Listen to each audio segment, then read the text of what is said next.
Hello everyone, thanks for joining me today.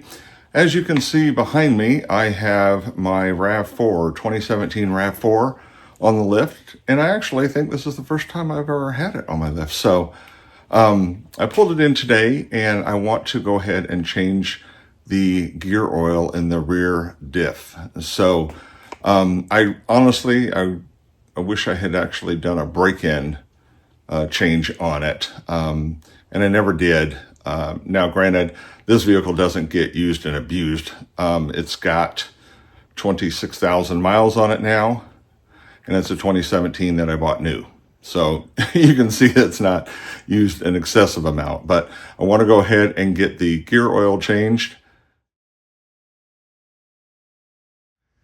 I've got some Redline 75 W85. This is a GL5 gear oil. I use this in my GR Corolla also, in the transfer case and the rear diff, and that's what this calls for.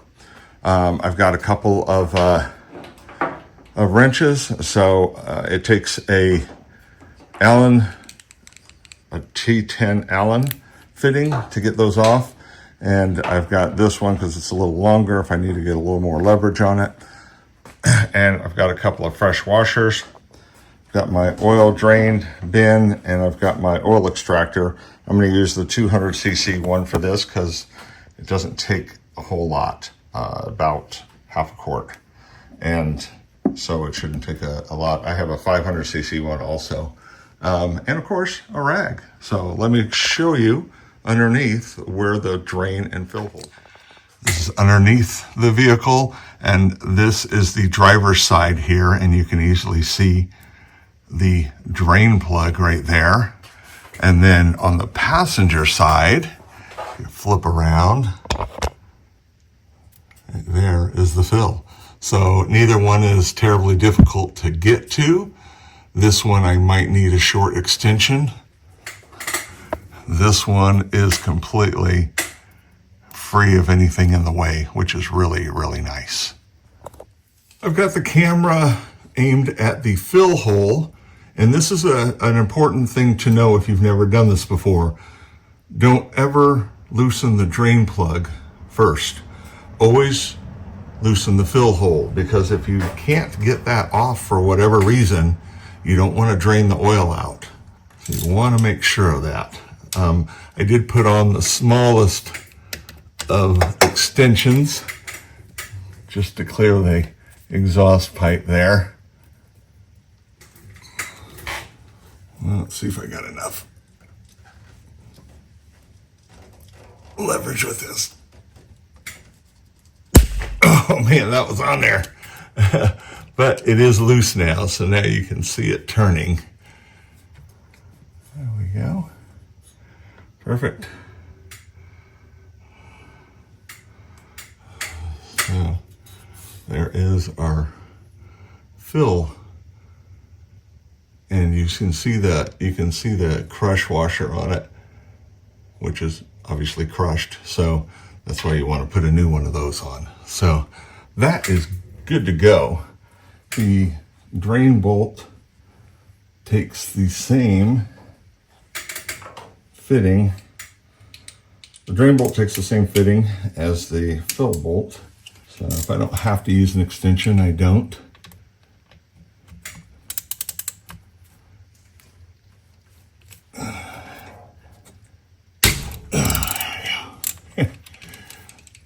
The one benefit also to at least loosening the fill bolt or taking it off is that if air is allowed to move through it, it will drain a lot better.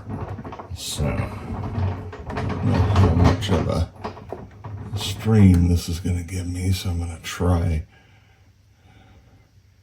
to control it a little bit with this. Trying to make sure that it all gets into, there we go. The gear oil, if you've never changed it before, is always got a pretty strong, nasty smell. I'm going to take a little bit of the gear oil and shoot it through the fill hole so it pushes out any old oil that's still kind of sitting in there. Big believer in that. So any oil like this, give it a good shake. It gets mixed up nicely. It's really nice with these extractors because they work so much better than those cheap hand pumps. So now you're going to see as I push this through, see? So there's some new oil. That way I know that what's draining out, as you can see right now, is clean and new. I do the same thing when I'm changing the engine oil. Put a little bit of fresh oil in and just let it push out any of the old used oil that just kind of sits at the bottom. But now I feel pretty good because I know that's new oil coming out. But I will let that drip a little bit until it stops, just in case it's picking up any kind of other crud in there. On the drain bolt is magnetic, and so you kind of want to take a look at it. And as you can kind of see there's some black on it. There's a little bit of it'll always pick up a little bit of metal, especially from the initial break-in of it, as those metal gears are getting used to each other. Wipe it off and make sure you take off the old washer. Grab your new washer. The torque spec for these is 28 foot-pounds. If you don't have a torque wrench, just do it till it's nice and snug. I'm going to do it with the torque because it's so easy to get to and to show you guys. But over the years, there's been plenty of times that I just do this by feel, because I can feel the washer crush and kind of see it. So there we go. If you are using a torque wrench, make sure you're doing it in smooth motions. Don't do it fast and jerky. You won't get a true torque reading from that. Now that the drain plug is back on, we can go ahead and get this set up to throw some oil in it. And this is pretty simple. You just stick the hose into it and push.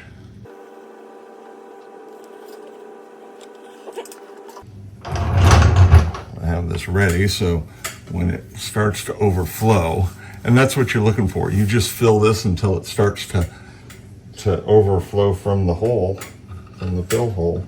And once it starts to do that, you stop. I can tell it's not dripping down, because that's what happens. It gets a nice little stream. I thought that might be it. I think we're getting close though. This is so much better though than those cheap hand pumps. Those things drive me nuts. Okay. Oh, there it is. It's like I said, you would know. You would know when it happens. And then once the little river or stream of it stops, then you're okay then.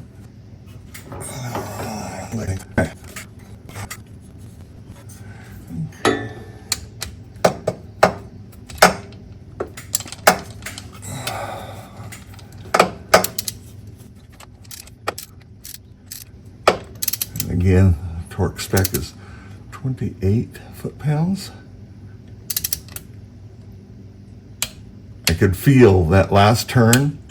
I could feel the washer crush, because it'll feel like it's getting tight, and then all of a sudden you'll feel it kind of turn quickly, and that's because it crushes, so then you have that little space to turn and tighten up against it. So, okay. I'll shoot some, I